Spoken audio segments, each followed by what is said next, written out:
कलवा पूर्व और कलवा पश्चिम के जो ये प्रेस कॉन्फ्रेंस ली जा रही है उसका प्रमुख मुद्दा यही है कि भारतीय जनता पार्टी एक कार्यकर्ताओं की पार्टी है और ये विषय भी कार्यकर्ताओं का है कि कार्यकर्ता चाहते हैं कि कलवा में भारतीय जनता पार्टी के सामान्य कार्यकर्ताओं को प्रतिनिधित्व मिले ताकि वो महानगर पालिका तक जाएं और यहाँ का जो भी विषय है उठाने में हमें सहायता मिले और आसानी से हम उठा सकें। देखिए, अभी तक जो हमारी चर्चा हुई है श्रेष्ठों से, सभी का कहना है कि बातें चल रही हैं।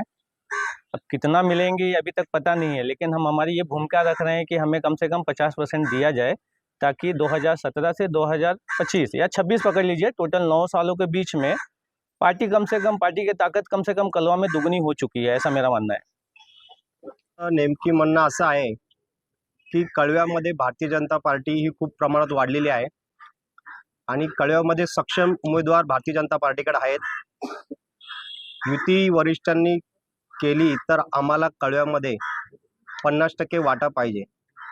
कळव्यात आम्ही गेले 2017 साली दुसऱ्या नंबरवर होतो, तेव्हा समोरच्या पार्टीचे आता 2 शकल झालेले आहेत आणि आमची बीजेपी एकच पार्टी भारतीय जनता पार्टी कळव्यात ही वाढलेली आहे।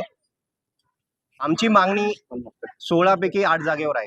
मला उमेदवारी भेटणार 100%। आमच्या वरिष्ठावर आम्हाला विश्वास आहे आणि जे आता कुठल्या दुसऱ्या पक्षातून त्या पक्षात गेलेले आहेत ते आमच्या मित्र पक्षात नव्हते, ते दुसऱ्या पक्षातून त्या पक्षात गेलेत आणि आमच्या कळव्यामध्ये आम्ही भरपूर प्रमाणात काम केलं आहे आणि आमच्या वरिष्ठांना माहिती आहे कळव्यामध्ये पक्ष वाढलेला आहे।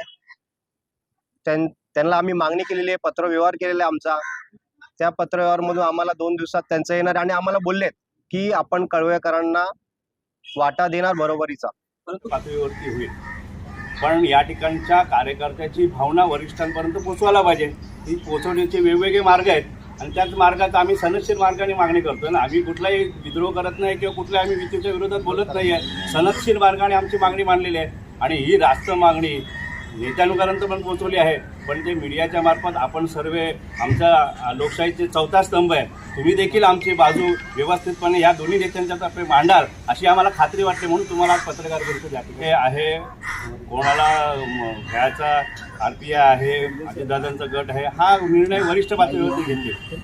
आम्ही कार्यकर्ते आहोत, त्याच्यामुळे आमची कार्यकर्त्यांची भावना जी आहे तर तुम्ही योग्य रीतीने दोन्ही देशांकडे पोहोचवावी अशी आमची भावना, म्हणून ही छोटीशी 100% आमच्याकडे सक्षम आणि सुशिक्षित महिला वर्ग आमच्याकडे आहे आणि गेले 5 ते 7 वर्ष आमच्या अक्षराताई असू द्या, नीता पाटील असू द्या, दीपिका क्षीरसागर त्या बाजूला आहेत, त्या आणि आमचे मिसेस वरबडे ताई आहेत, सर्व आमचे सक्षम उमेदवार आहेत। त्यामुळे आम्हाला कुठलाही उमेदवार आमच्याकडे जर आज बघितला तुम्ही प्रत्येक प्रभागामध्ये जवळ 8 ते 10 उमेदवारांची यादी अर्ज आमचे गेलेले आहेत आमच्या कार्यालयामध्ये। सक्षम उमेदवार